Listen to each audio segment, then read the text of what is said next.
새벽부터 울려대는 아내의 스마트폰 알림음에 잠이 깼다. 평소라면 귀찮다며 금세 무음 모드로 바꿨을 텐데 오늘은 유독 부산스럽게 확인하는 소리가 들렸다. 이불 속에서 미소 짓는 아내의 옆모습이 어둠 속에서도 선명했다. 15년의 결혼 생활 동안 보아온 익숙한 얼굴인데 왠지 다른 사람 같았다. 뭐가 그렇게 재밌어? 내 물음에 지수는 화들짝 놀라며 스마트폰을 가슴에 품었다. 고등학교 동창회 단톡방이 생겼어. 20년 만에 다들 연락이 닿았네. 그녀의 대답은 평소와 다름없었지만 눈빛에서 이상한 설렘이 느껴졌다. 대기업 영업부 차장으로 일하며 하루하루 바쁘게 살다 보니 아내의 작은 변화들을 놓치고 있었던 것 같다. 카드 매출 문자만 봐도 지수가 최근 옷이나 화장품에 더 신경 쓰고 있다는 건 알았지만 그저 자기 관리에 힘쓰는 모습이 좋아 보였다. 결혼 반지가 놓인 화장대 위에 먼지가 쌓인 것은 언제부터였을까? 아침마다 반드시 껴온 반지를 지수가 며칠째 빼놓은 채 출근하고 있다는 사실을 이제야 눈치챘다. 작은 금이 간 거울 속에 비친 내 모습은 지친 중년 남성 그 자체였다. 지수는 39세의 나이가 무색하게 여전히 아름다웠고 프리랜서 웹디자이너로 일하며 자유로운 생활을 누리고 있었다. 아침 식사 테이블에서 지수는 평소보다 말이 많았다. 고등학교 시절 이야기를 쏟아내며 때로는 혼잣말처럼 중얼거렸다. 누군가를 회상하는 듯한 표정이 살짝 불편했지만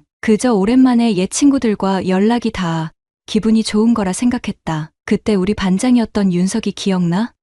내가 몇 번 얘기했었잖아. 이름만 들어도 심쿵했던 첫사랑. 커피잔을 든 손이 잠시 멈칫했다. 결혼 초에는 종종 들었던 첫사랑 이야기였지만 아내의 눈빛에서 단순한 추억 이상의 것이 느껴졌다. 13살 딸 현서가 아침 준비를 하며 들어오자 지수는 화제를 급히 바꿨다. 현서는 엄마의 달라진 모습을 눈치챘는지 의아한 표정으로 우리를 번갈아 바라보았다. 엄마, 요즘 뭐 좋은 일 있어? 화장도 더 진하게 하고. 현서의 질문에 지수는 어색하게 웃으며 그냥 기분 전환이지. 엄마도 가끔은 예뻐지고 싶을 때가 있어. 라고 답했다. 고개를 끄덕이던 현서가 엄마 스마트폰을 힐끗 보더니 인스타그램에 이제 사진도 많이 올리네. 라고 말했다. 나는 그제야 지수가 SNS 활동을 활발히 하고 있다는 사실을 알게 되었다. 아내는 언제부터인가 디지털 세상에서 또 다른 자신을 표현하고 있었다. 회사로 출근하는 길, 마음 한구석이 불편했다. 지수와 나는 서로 다른 세계에서 살고 있는 것 같았다. 연애 시절에는 함께 영화를 보고 주말마다 데이트를 했었는데 언제부터인가 각자의 일상에 파묻혀 대화가 줄어들었다. 사랑이 식었다기보다는 편안함에 안주한 채 서로를 당연하게 여기고 있었던 것이다. 퇴근 후 집에 돌아오니 지수는 없었다. 식탁 위에는 동창들과 저녁 먹고 올게요. 냉장고에 반찬 있어요. 라는 짧은 메모만 덩그러니 놓여 있었다. 갑작스러운 외출이 잦아진 건 이번이 처음이 아니었다. 현서는 자기 방에 틀어박혀 있었고 내게 건넨 말은 엄마가 많이 늦는데 라는 한 마디뿐이었다. 내 생일이었던 지난주에도 지수는 동창회 사전 모임이라며 외출했다. 10년 넘게 지켜왔던 생일 저녁 식사 약속이 깨진 것이다. 냉장고에서 반찬을 꺼내 혼자 저녁을 먹으며 창밖으로 보이는 낙엽이 떨어지는 모습이 유독 쓸쓸하게 느껴졌다. 결혼기념일에 선물했던 벽시계가 째깍째깍 시간을 알리는 소리만이 적막한 거실을 채웠다. 밤 11시 화장 흔적은 그대로인 채 술 냄새를 풍기며 들어온 지수는 내 시선을 피했다. 수줍은 미소로 오랜만에 만나니까 이야기가 많아서라고 변명했다. 지수의 목에 걸린 목걸이가 새 것임을 알아챘지만 묻지 않았다. 술에 취한 그녀는 샤워도 하지 않고 그대로 잠들었다. 새벽에 깨어보니 지수가 거실에서 누군가와 문자를 주고받는 소리가 들렸다. 크로를 내리는 소리, 웃음을 참는 소리, 자판을 두드리는 소리. 이불을 뒤집어 쓰고 듣고 있자니 가슴이 답답해졌다. 아침이 되어 물었더니 그저 시차가 다른 해외 친구와 연락했다며 쉽게 넘겼다. 현서의 학교에서 학부모 상담이 있는 날, 지수는 중요한 프로젝트가 있다며 참석하지 못했다. 담임 선생님은 현서가 요즘 집중력이 떨어지고 성적이 하락했다며 걱정을 표했다. 집에 돌아와 이 사실을 전하자 지수는 사춘기니까 그럴 수 있지라며 대수롭지 않게 여겼다. 평소 같으면 발끈했을 일이었다. 이후로도 동창회 모임은 계속되었다. 처음엔 한 달에 한 번이었다가 이제는 일주일에 2번으로 늘어났다. SNS에 올라오는 지수의 사진들은 화려했지만 정작 집에서는 무기력한 모습을 자주 보였다. 함께 있을 때도 스마트폰을 놓지 못하고 알림이 울리면 서둘러 확인하는 모습이 점점 신경 쓰였다. 어느 날 지수의 노트북을 빌려 쓰던 중 실수로 로그인된 이메일을 보게 되었다. 최윤석이라는 이름의 발신자가 보낸 메일이 상단에 있었다. 제목은 지난밤 고마워였다. 열어볼까 망설이다 그만두었지만 불편한 예감은 점점 커져갔다. 첫사랑 윤석. 그게 누구인지 서서히 기억이 났다. 지수가 가끔 나의 로미오라고 불렀던 그 남자. 저녁 식사 자리에서 조심스레 물었다. 동창회에 누가 오니? 그 첫사랑이라던 윤석이도 오고? 지수의 얼굴이 순간 굳었다가 금세 평온을 되찾았다. 가끔 오긴 하는데 별로 변한 게 없더라. 근데 왜? 무심한 척 대답했지만 귀 끝까지 올라오는 붉은 기운을 감추지 못했다. 옛날에는 쉽게 읽을 수 있었던 아내의 마음이 이제는 도무지 가는되지 않았다. 현서가 조용히 식탁을 떠나며 나를 걱정스럽게 바라보았다. 그날 밤 오래된 결혼사진첩을 꺼내보았다. 순백의 드레스를 입고 환하게 웃던 24세 지수. 앞날에 대한 기대로 가득했던 내 모습. 사진 속 반지는 15년이 지난 지금도 내 손가락에 그대로 있었지만 지수의 손가락에서는 사라진 지 오래였다. 결혼사진 첫 마지막 장에는 영원히 함께라는 문구가 적혀 있었다. 그 약속이 흔들리고 있다는 불안감이 나를 덮쳐왔다. 현관에 걸린 벽시계의 초침이 돌아가는 소리가 유독 크게 들리는 밤이었다. 아침 출근길. 지수가 화장대 앞에서 평소보다 오랫동안 머무는 모습이 눈에 들어왔다. 거울 앞에서 여러 번 옷을 갈아입으며 스스로에게 만족스러운 미소를 지었다. 결혼 초에 자주 보던 모습이었다. 그때는 나를 위한 단장이었지만 이제는 누구를 위한 것인지 불안했다. 오늘은 웬일로 이렇게 차려입었네? 지수는 잠시 당황한 듯하다가 이내 자연스럽게 웃으며 클라이언트와 미팅이 있어서 라고 말했다. 프리랜서 웹디자이너로 일한 지 5년. 한 번도 그렇게 신경 써서 차려입은 적이 없었다. 화장대 위에는 새로 산 듯한 향수병이 놓여 있었고 평소 즐겨 쓰던 것과는 다른 향이 방 안에 퍼져 있었다. 현서가 아침을 먹으며 물었다. 엄마, 요즘 왜 맨날 카톡해? 내가 말해도 잘 안 들어. 13살 딸의 날카로운 질문에 지수는 대수롭지 않게 웃어넘겼다. 일 얘기하는 거야. 엄마도 바쁘거든. 현서는 고개를 갸웃거리며 나를 바라보았다. 어린 눈에도 엄마의 변화가 감지된 것이다. 회사에서 점심시간, 주머니 속 스마트폰이 진동했다. 은행에서 온 문자였다. 5호 호텔 레스토랑 결제 완료 16만 5천 원. 내 카드는 지수와 가족 카드로 연결되어 있었다. 이상했다. 지수는 평소 그런 고급 레스토랑을 찾지 않았다. 전화를 걸었지만 받지 않았다. 미팅 중이라는 문자만 도착했다. 퇴근길, 우연히 들른 쇼핑몰에서 지수를 발견했다. 누군가와 나란히 걷고 있었다. 까만 정장을 입은 남자의 뒷모습은 낯설었다. 다가가려다 멈췄다. 지수가 그 남자의 팔짱을 끼며 활짝 웃는 모습이 보였다. 결혼 후 나에게도 보여준 적 없는 환한 웃음이었다. 숨어서 지켜보는 내 모습이 초라하게 느껴졌다. 그날 저녁, 지수는 평소보다 늦게 귀가했다. 향수 냄새와 함께 살짝 술 기운이 느껴졌다. 오늘 미팅은 어땠어? 라고 물었다. 지수는 잠시 당황한 듯하다가 아, 그래. 잘 끝났어. 새 프로젝트 계약했어. 라고 말했다. 거짓말을 하는 아내의 눈을 똑바로 바라보기가 괴로웠다. 현서의 방에 들어가 보니 침대에 엎드려 울고 있었다. 무슨 일이냐고 물었지만 대답하지 않았다. 책상 위에는 학교에서 받아온 시험지가 놓여 있었다. 평소 90점 이상을 받던 국어 과목에서 62점을 맞았다. 담임 선생님의 빨간 글씨로 최근 집중력이 많이 떨어졌습니다. 상담 필요. 라는 메모가 적혀 있었다. 지수의 노트북을 다시 한번 확인해 보기로 했다. 비밀번호가 변경되어 있었다. 평소 서로의 비밀번호를 공유하던 우리 부부 사이에 생긴 첫 번째 장벽이었다. 그녀의 스마트폰도 마찬가지였다. 언제부터인가 지문 인식으로 바꾸어 놓았다. 감추고 싶은 것이 생겼다는 증거였다. 주말 아침, 지수는 서둘러 집을 나섰다. 동창회 소모임이 있어서 좀 다녀올게. 라는 말만 남긴 채 현서에게 물어보니 이미 어제부터 예고된 일정이라고 했다. 나만 마지막에 통보받은 것이다. 어쩐지 저녁 식사 약속도 다음 주로 미루더라니. 지수가 없는 집안을 정리하던 중 그녀의 서랍에서 낯선 영수증을 발견했다. The Plaza Hotel이라고 적힌 룸서비스 영수증이었다. 날짜는 지난주 화요일. 지수가 밤샘 작업이 있다며 귀가하지 않았던 날이었다. 영수증 하단에는 투숙객 서명란에 초라고 적혀 있었다. 심장이 빠르게 뛰기 시작했다. 최윤석, 그녀의 첫사랑. 고등학교 때부터 지수의 마음을 흔들었던 그 남자의 성이 최 씨였다. 옛 앨범을 뒤져 고등학교 졸업사진을 찾아보았다. 지수 옆에 서 있는 잘생긴 남학생.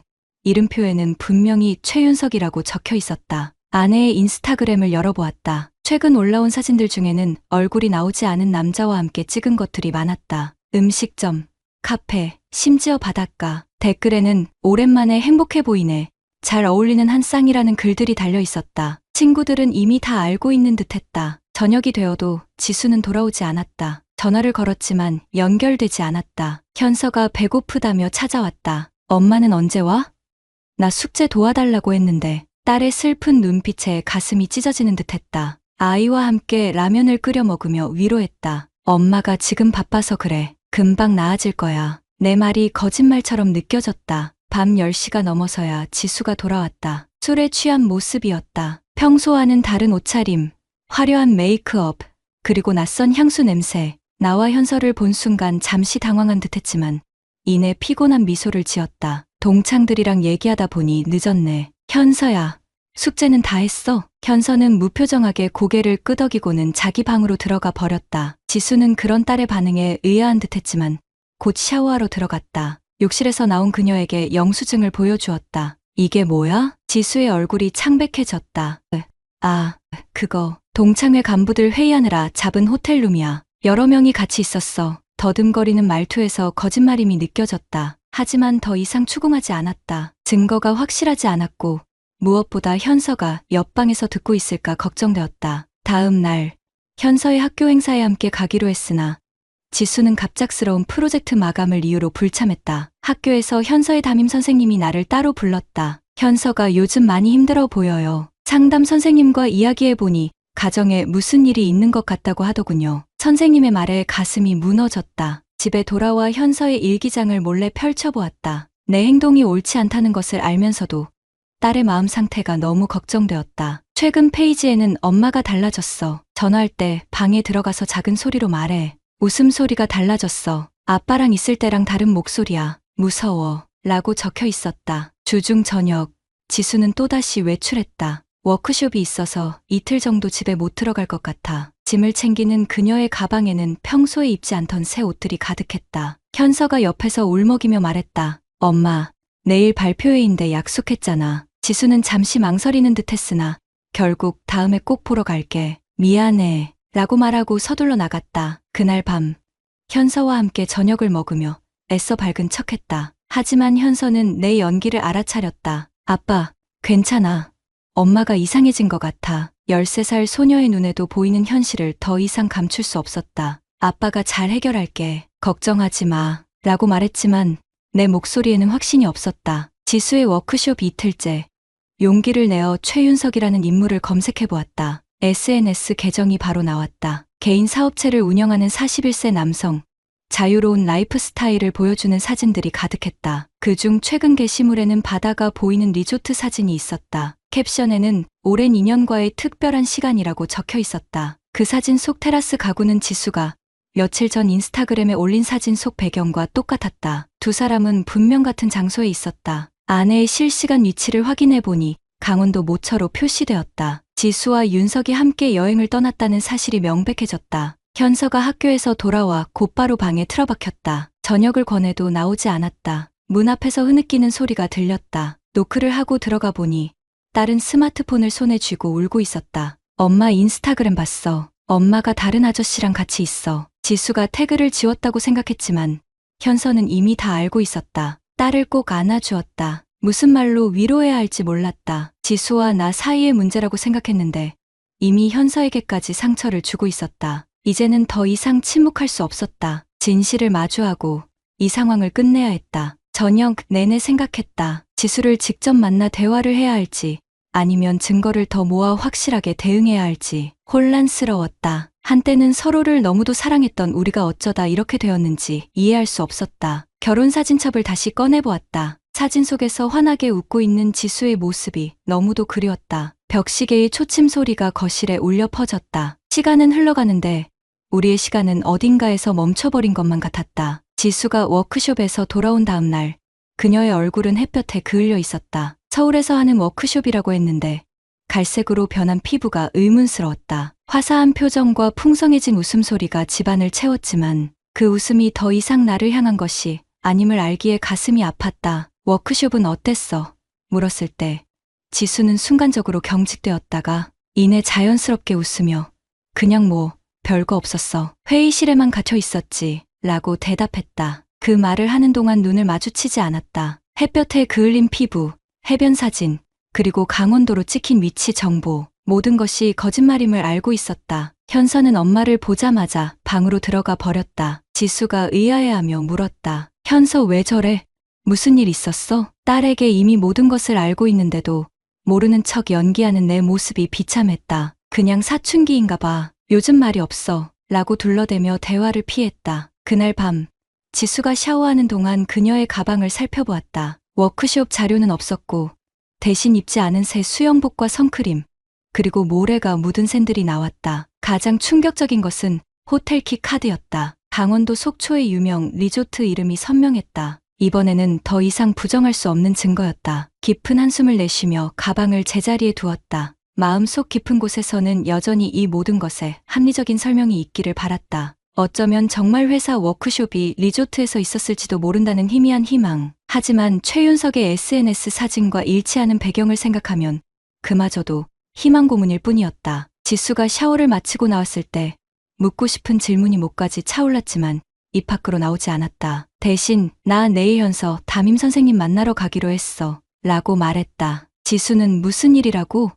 내가 가야 하나? 라고 물었다. 딸의 성적이 떨어진 것에 대해 이야기하자 지수는 무심하게 그냥 사춘기라 그렇겠지. 신경 쓰지 마. 라고 답했다. 다음 날 현서의 학교에 갔다. 담임 선생님은 현서가 최근 친구들과도 잘 어울리지 않고 수업 시간에 멍하니 있는 경우가 많다고 했다. 심리 상담 선생님에 따르면 현서는 가정에 문제가 있다고 털어놓았다고 한다. 덧붙여 현서가 그린 가족 그림을 보여주셨는데 엄마를 집 밖에 따로 그려놓은 것이 눈에 띄었다. 퇴근 후 직장 동료와 술을 마시며 고민을 털어놓았다. 같은 부서의 팀장인 그는 10년 전 비슷한 상황을 겪었다고 했다. 확실한 증거를 모아야 해. 감정적으로 대응하면 너만 상처받아. 그의 조언대로 냉정하게 증거를 모으기로 했다. 하지만 마음 한구석에서는 이 모든 것이 오해였으면 하는 바람이 있었다. 집에 돌아오니 지수가 급하게 외출 준비를 하고 있었다. 급한 미팅이 잡혔어. 저녁 준비해놨으니까 현서랑 먹어. 문 앞에서 잠시 망설이더니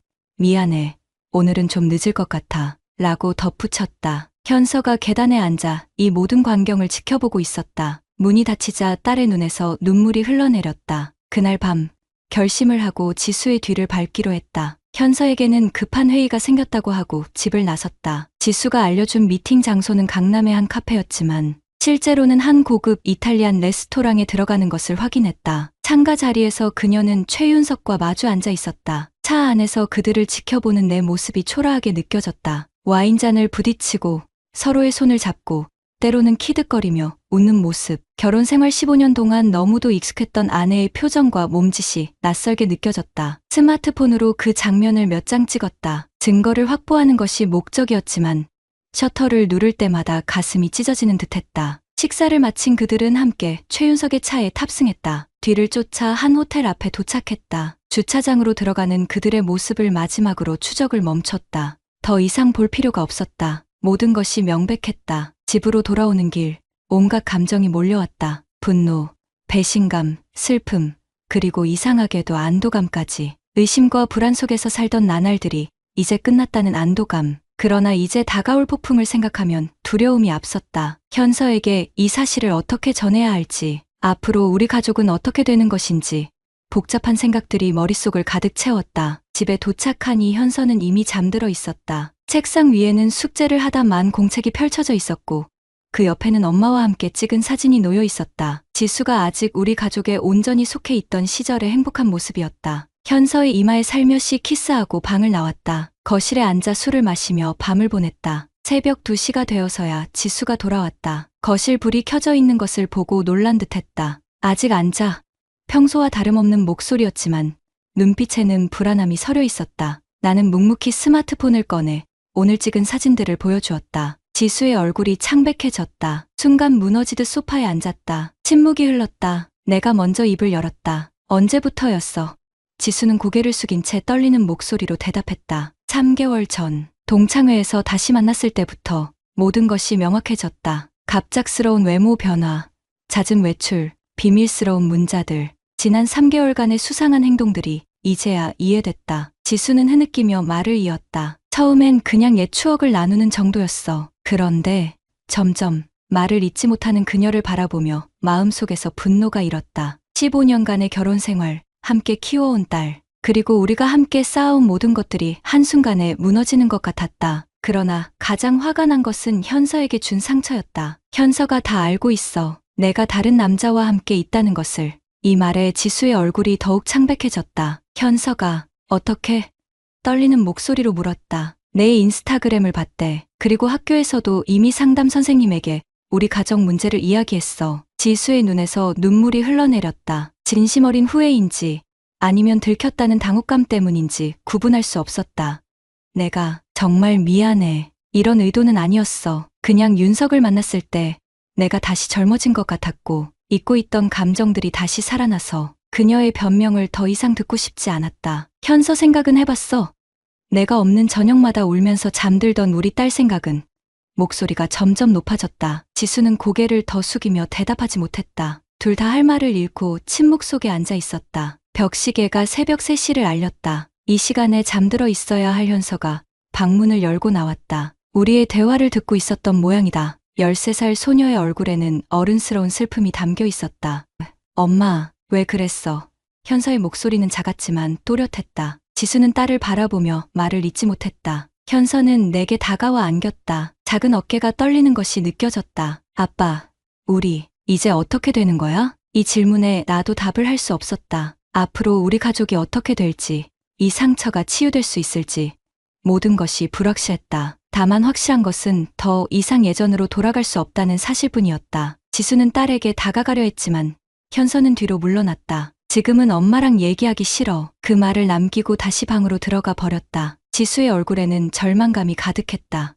내가 정말 큰 실수를 했구나. 밤새 거실에서 이야기를 나눴다. 지수는 윤석과의 관계가 단순한 호감을 넘어 깊은 감정으로 발전했다고 털어놓았다. 그는 자유롭고 열정적인 삶을 살았고 지수는 그런 모습에 매료되었다고 했다. 일상에 지친 그녀에게 윤석은 새로운 활력소였던 것이다. 그래서 너희는 앞으로 어떻게 할 생각이었어? 이 질문에 지수는 대답하지 못했다. 아마도 그녀 자신도 명확한 계획은 없었던 것 같았다. 그저 순간의 감정에 휩쓸려 온 것이다. 솔직히 잘 모르겠어. 윤석은 우리가 함께 있었으면 하지만 나는 말끝을 흐리는 그녀의 모습에서 혼란스러움이 느껴졌다. 15년간의 결혼 생활과 가족이란 울타리, 그리고 새롭게 찾은 열정 사이에서 갈등하고 있었다. 하지만 이미 선을 넘은 이상 그녀의 갈등은 내게 더 이상 중요하지 않았다. 난 더 이상 이런 상황을 받아들일 수 없어. 우리 사이는 이미 끝났다고 생각해. 내 말에 지수는 고개를 들었다. 눈물로 얼룩진 얼굴이었지만 놀랍게도 그녀의 눈에는 일종의 해방감도 함께 보였다. 어쩌면 그녀도 이미 마음속으로는 우리의 결혼이 끝났다고 생각하고 있었는지도 모른다. 아침이 밝아올 때까지 우리는 앞으로의 일들에 대해 이야기했다. 당장은 현서를 위해 같은 공간에 있되 법적인 절차를 진행하기로 했다. 지수는 최대한 빨리 별도의 거처를 마련하겠다고 했다. 윤석과의 관계는 잠시 정리하고 현서와의 관계 회복에 집중하겠다고 약속했다. 새벽빛이 거실로 스며들었다. 밤새 대화를 나눈 우리는 지친 표정으로 서로를 바라보았다. 한때는 너무도 사랑했던 사람들이 이제는 남보다 더 먼 존재가 되어 있었다. 벽에 걸린 결혼사진 속 행복했던 우리의 모습이 아이러니하게 느껴졌다. 이제 남은 과제는 현서에게 이 모든 상황을 어떻게 설명하고 그녀의 상처를 어떻게 치유할 수 있을지였다. 그리고 무너진 나 자신의 마음도 추스려야 했다. 앞으로의 길은 험난하겠지만 적어도 더 이상 거짓과 의심 속에서 살지는 않아도 된다는 생각에 작은 위안을 느꼈다. 일주일간 우리 집은 얼음장 같은 냉기로 가득했다. 지수는 별도의 방에서 지내며 집에 거의 머물지 않았고 현서는 엄마를 마주치는 것조차 피했다. 직장 일과 현서 돌보기에 정신없이 지내던 중 내 휴대폰에 낯선 메시지가 도착했다. 고등학교 동창회 단체 채팅방 초대였다. 익숙한 이름들 사이에서 최윤석과 지수의 이름이 눈에 들어왔다. 단톡방을 살펴보니 다음 주 토요일 대규모 동창회가 예정되어 있었다. 장소는 강남의 한 고급 레스토랑. 모임을 주최한 사람이 바로 최윤석이었다. 그는 특별한 이벤트가 있을 거라며 많은 참석을 당부했다. 무엇보다 충격적인 것은 채팅방에 올라온 사진들이었다. 최근 찍힌 듯한 사진 속에서 윤석과 지수는 다른 동창들과 함께 웃고 있었다. 마치 오랜 친구들 사이의 평범한 모임처럼 보였지만 나는 그 미소 뒤에 숨겨진 비밀을 알고 있었다. 창밖으로 비가 내리기 시작했다. 회색빛 하늘이 내 기분과 닮아 있었다. 동창회 초대 메시지를 받은 것은 우연이 아니었다. 누군가 일부러 나를 초대한 것이다. 아마도 지수와 윤석의 관계를 눈치챈 다른 동창생일 것이다. 어쩌면 이것은 암묵적인 경고였을지도 모른다. 현서의 방문을 조용히 열어보니 그녀는 책상에 엎드려 잠들어 있었다. 노트북 화면에는 성인이 되면 법적으로 내 성을 바꿀 수 있나요? 라는 검색 결과가 열려 있었다. 가슴이 무너지는 느낌이었다. 13살 소녀가 이런 고민을 하고 있다니. 그녀의 어깨에 담요를 살며시 덮어주며 이 상황이 평생 기억될 트라우마가 되지 않도록 해야겠다고 다짐했다. 다음 날 회사 점심시간에 은사님께 전화를 드렸다. 고등학교 때 담임 선생님이셨던 그분은 지금도 가끔 동창회에 참석하신다고 들었다. 전화를 받으신 선생님은 내 목소리를 바로 알아보셨다. 윤석과 지수의 관계에 대해 조심스레 물었을 때 선생님은 한참을 침묵하셨다. 이미 알고 계신 눈치였다. 다들 눈치챘더구나. 그래도 내가 모르는 줄 알고 아이고 어쩌면 좋으냐. 선생님의 한숨 소리가 전화기 너머로 들려왔다. 다음 주 모임에서 윤석이가 무슨 발표를 한다고 하던데 혹시 말씀을 끝맺지 못하시는 것에서 불길한 예감이 들었다. 최근 윤석이 SNS에 인생의 새 출발에 대한 글을 올렸다는 이야기까지 들려주셨다. 모든 정황상 그들은 동창회에서 관계를 공식화할 계획인 듯했다. 그것도 나를 초대한 자리에서. 집으로 돌아가는 길 강한 분노가 치밀어 올랐다. 그들이 나와 현서에게 준 상처도 모자라 이제는 공개적으로 우리를 모욕하려는 것이었다. 빗속에 멈춰 서서 주먹을 꽉 쥐었다. 이대로 당하고만 있을 수는 없었다. 지수에게 동창회 이야기를 꺼냈을 때 그녀의 얼굴이 창백해졌다. 어떻게 알았어? 떨리는 목소리로 물었다. 그녀의 반응에서 내 예상이 맞았음을 확신했다. 동창회에서 무슨 일을 계획하고 있는지 직접 묻자 지수는 고개를 푹 숙이며 윤석이 우리 관계를 공식화하고 싶어해 라고 고백했다. 결혼까지 생각하고 있다고? 내 질문에 지수는 고개를 끄덕였다. 그는 진지해. 직접 너한테 말하려고 했는데 내가 막았어. 일단 법적 절차부터 밟자고. 그녀의 말에 가슴 한구석이 찢어지는 듯했다. 아직 이혼 서류도 쓰지 않았는데 그들은 이미 새 출발을 계획하고 있었다. 현서의 존재를 언급하자 지수의 눈에 눈물이 고였다. 현서는 함께 살 거야. 주말마다 만나기로 했어. 마치 모든 것이 이미 결정된 것처럼 말하는 그녀를 보며 이 결혼이 내게만 소중했던 것인지 의문이 들었다. 15년의 세월이 그녀에게는 그저 지나가는 한 장의 페이지에 불과했던 것일까. 그날 밤 충동적인 결정을 내렸다. 동창회에 참석하기로 한 것이다. 그들의 발표 자리에 나타나 모든 것을 폭로할 계획이었다. 증거도 충분했다. 호텔 영수증, 사진들, 문자 내용까지. 복수심에 불타는 마음으로 다음 주 토요일을 기다렸다. 토요일 저녁, 현서에게는 친구 집에서 자기로 하고 보냈다. 내 계획을 알게 하고 싶지 않았다. 정장을 차려입고 동창회가 열리는 레스토랑으로 향했다. 주머니 속에는 증거가 담긴 USB가 들어있었다. 가슴은 쿵쾅거렸지만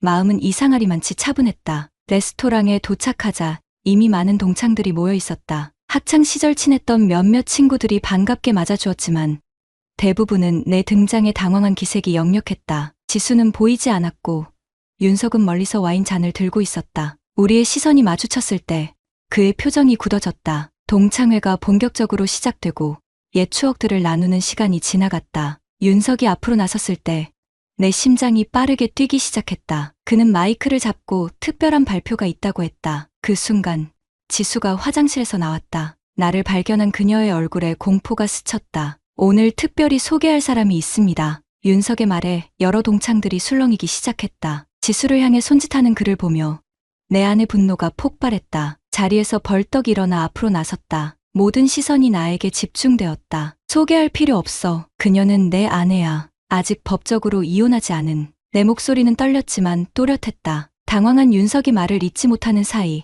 USB를 꺼내들었다. 여기 너희 둘을 불륜 증거가 다 있어. 호텔 영수증, 사진들, 문자 내용까지. 순간 레스토랑 안이 쥐죽은 듯 조용해졌다. 지수는 그 자리에 주저앉을 듯 비틀거렸고 윤석은 창백한 얼굴로 서 있었다. 동창들의 놀란 표정이 하나둘 보이기 시작했다. 일부는 이미 알고 있었던 듯한 표정이었고 또 다른 이들은 충격에 빠진 모습이었다. 15년 결혼 생활, 13살 딸아이. 이 모든 걸 너희는 아무렇지도 않게 짓밟았어. 목소리가 점점 높아졌다. 이게 너희가 말하는 새 출발이야?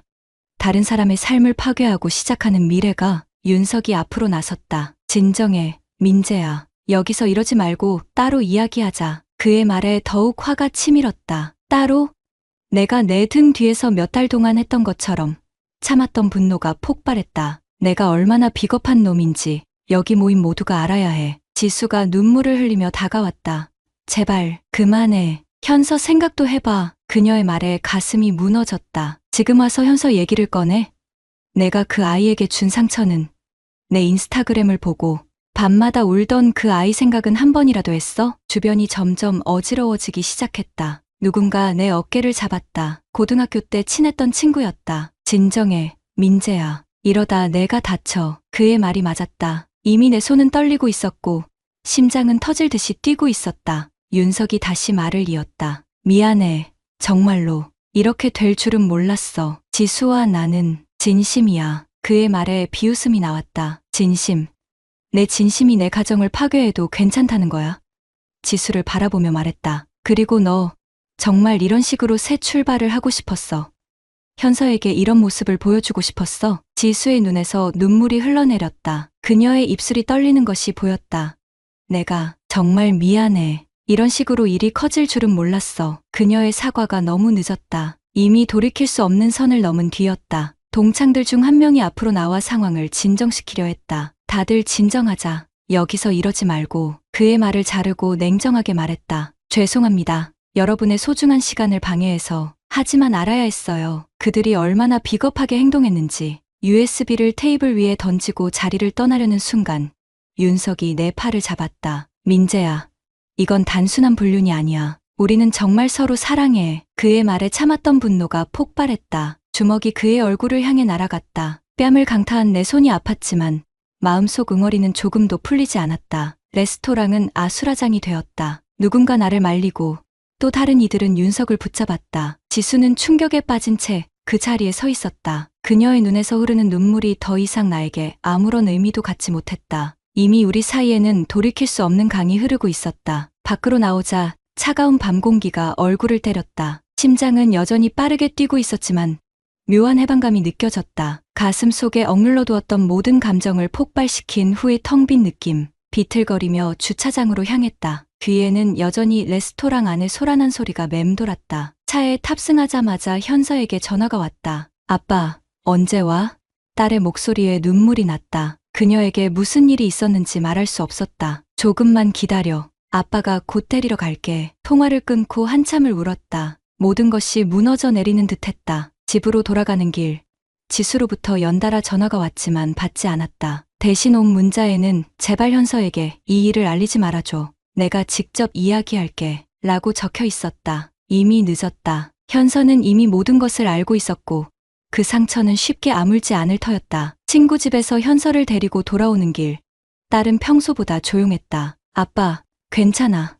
그녀의 질문에 억지로 미소를 지었다. 응, 괜찮아. 왜? 현서는 잠시 침묵했다가 말했다. 친구 엄마가 그러는데 동창회에서 무슨 일이 있었대. 아빠가 엄마 새 남자친구 때렸다고. 심장이 멎는 듯했다. 뉴스는 이미 퍼져 있었고 현서의 귀에까지 들어온 것이다. 말을 잇지 못하는 나를 보며 현서가 손을 내밀었다. 13살 소녀의 작은 손이 내 손을 꽉 잡았다. 괜찮아, 아빠. 나도 엄마한테 화났어. 집에 도착했을 때 지수는 이미 와 있었다. 짐을 싸는 중이었다. 현서를 보자 달려와 안으려 했지만 현서는 뒤로 물러났다. 지금은 안 돼. 엄마. 그 말에 지수의 얼굴이 무너졌다. 현서는 자기 방으로 들어가 문을 닫았다. 지수와 나는 거실에 마주 앉았다. 짐 다 쌌어.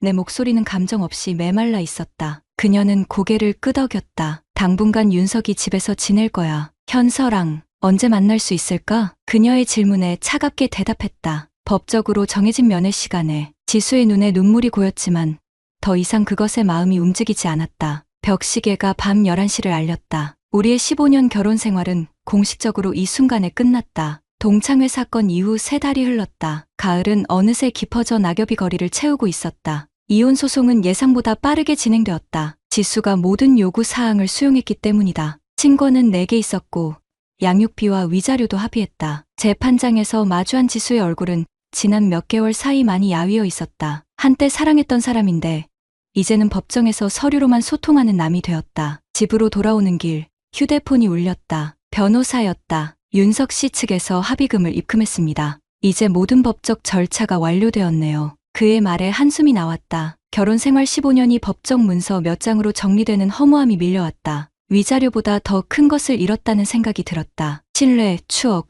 그리고 한때 완벽했던 가족의 모습. 현관문을 열자 텅 빈 집이 나를 반겼다. 현서는 학교 방과 후 활동으로 늦는다고 했다. 거실에 놓인 가족 사진을 바라보았다. 찍은 지 2년도 채 되지 않았지만 마치 다른 세상의 이야기처럼 느껴졌다. 사진 속에서 환하게 웃고 있는 지수의 모습이 낯설게 다가왔다. 그때는 그녀의 미소가 진심이었을까? 아니면 이미 그때부터 다른 꿈을 꾸고 있었을까? 식탁에 앉아 이메일을 확인하는데 지수에게서 온 메시지가 있었다. 제목은 간단했다. 미안해. 메일 내용은 더 간결했다. 모든 일에 진심으로 미안해. 현서에게 더 큰 상처 주기 싫어 당분간 연락하지 않을게. 내가 허락할 때 만날게.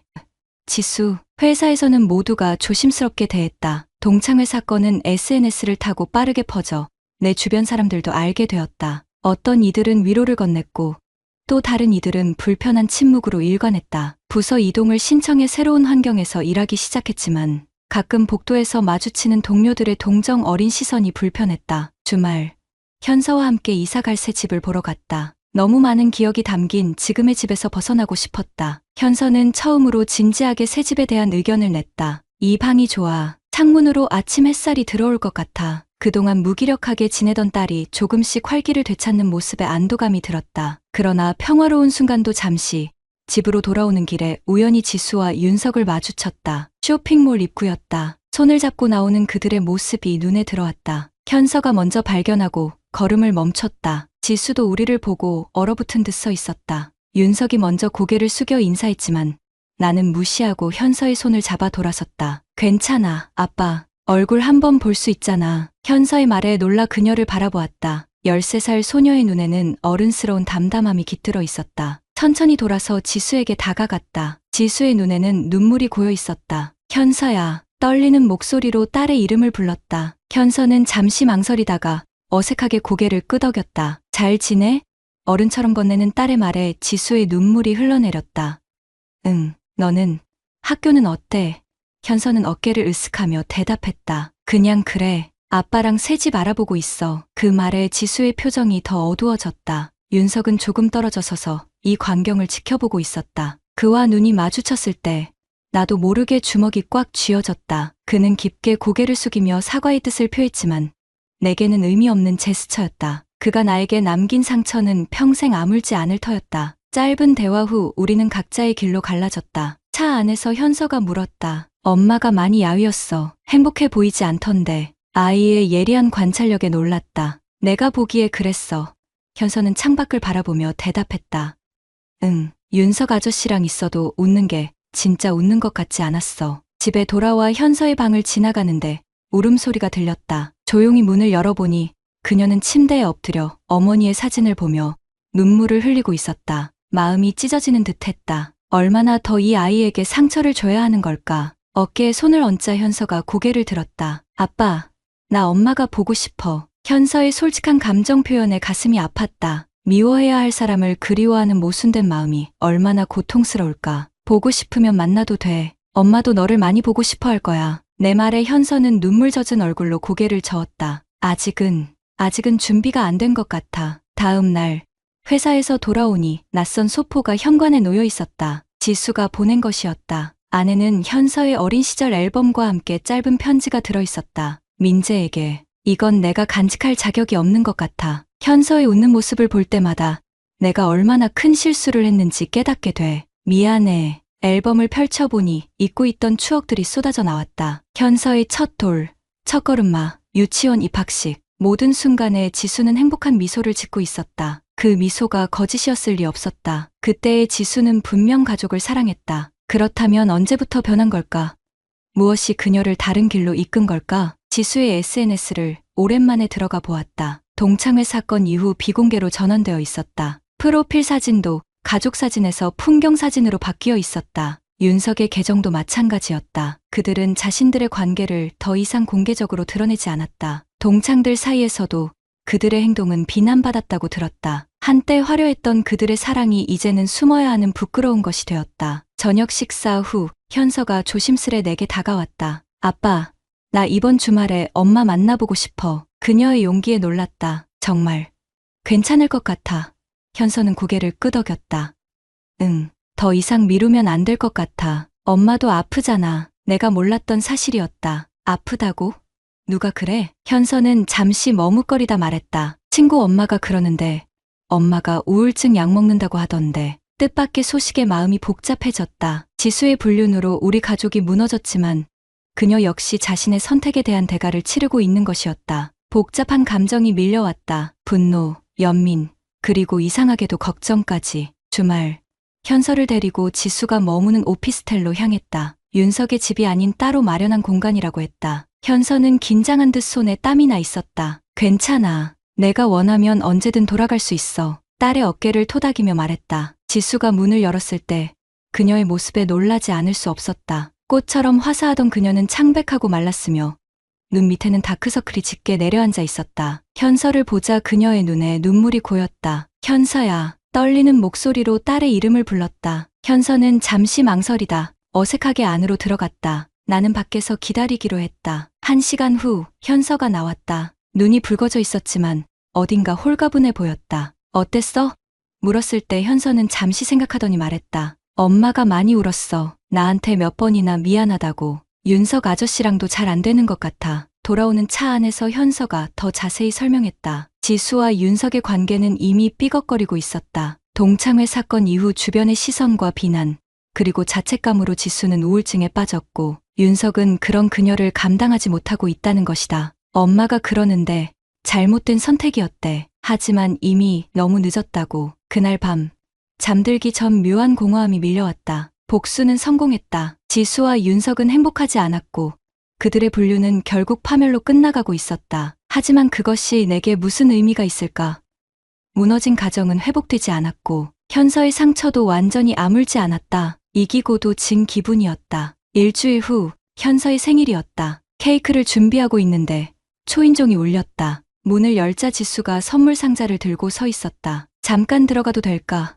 그녀의 목소리는 조심스러웠다. 망설이다가 문을 열어주었다. 현서가 방에서 나와 엄마를 보고 멈칫했다가 이내 작은 미소를 지었다. 세 사람이 함께한 생일 파티는 어색했지만 현서의 표정이 밝아진 것은 분명했다. 촛불을 끄고 소원을 빌 때 현서는 눈을 꼭 감고 오랫동안 무언가를 빌었다. 나중에 물어보니 우리 모두 행복해지기를 빌었다고 했다. 지수가 돌아가려 할 때 현관에서 잠시 대화를 나눴다. 윤석과는 어떻게 됐어? 솔직한 궁금증에 그녀는 쓸쓸하게 웃으며 끝났어. 사실 시작하지 말았어야 했던 거지. 라고 대답했다. 그녀의 눈에는 후회와 체념이 가득했다. 내가 얼마나 어리석었는지 이제야 깨달았어. 하지만 이미 늦었지. 그녀가 떠난 후 현서의 방을 들여다보니 딸은 엄마가 준 선물을 보며 미소 짓고 있었다. 일기장이었다. 지수가 현서의 나이였을 때부터 써온 일기를 모아 만든 책이었다. 그 안에는 현서가 태어났을 때의 기쁨, 성장하는 과정에서의 자랑스러움, 그리고 마지막에는 깊은 후회와 사랑의 고백이 담겨 있었다. 봄이 왔다. 새 아파트로 이사한 우리는 조금씩 새로운 일상에 적응해가고 있었다. 현서는 이제 엄마를 한 달에 한 번씩 만났고 그들의 관계도 조금씩 회복되고 있었다. 나 역시 시간이 지나며 분노보다는 체념과 수용의 감정이 커졌다. 모든 것이 운명이었다고 생각하려 했다. 어느 날 저녁, 현서가 조용히 물었다. 아빠, 엄마를 용서할 수 있어? 순간 말문이 막혔다. 글쎄, 시간이 필요할 것 같아. 현서는 깊은 생각에 잠긴 듯 했다. 난 엄마가 미워. 하지만 또 보고 싶어. 이상하지? 그녀의 솔직한 고백에 가슴이 아팠다. 이상하지 않아. 그게 사랑이야. 내 대답에 현서는 고개를 끄덕였다. 그럼 아빠도 아직 엄마를 사랑하는 거야?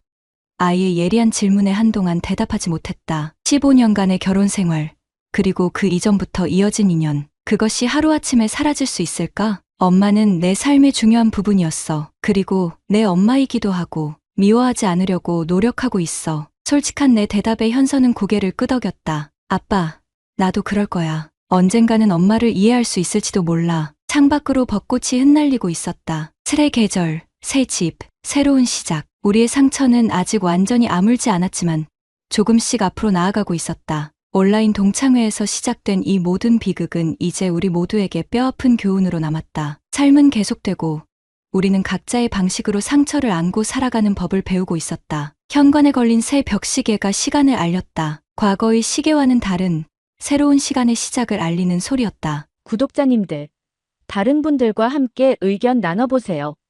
저도 읽어보며 소통하겠습니다.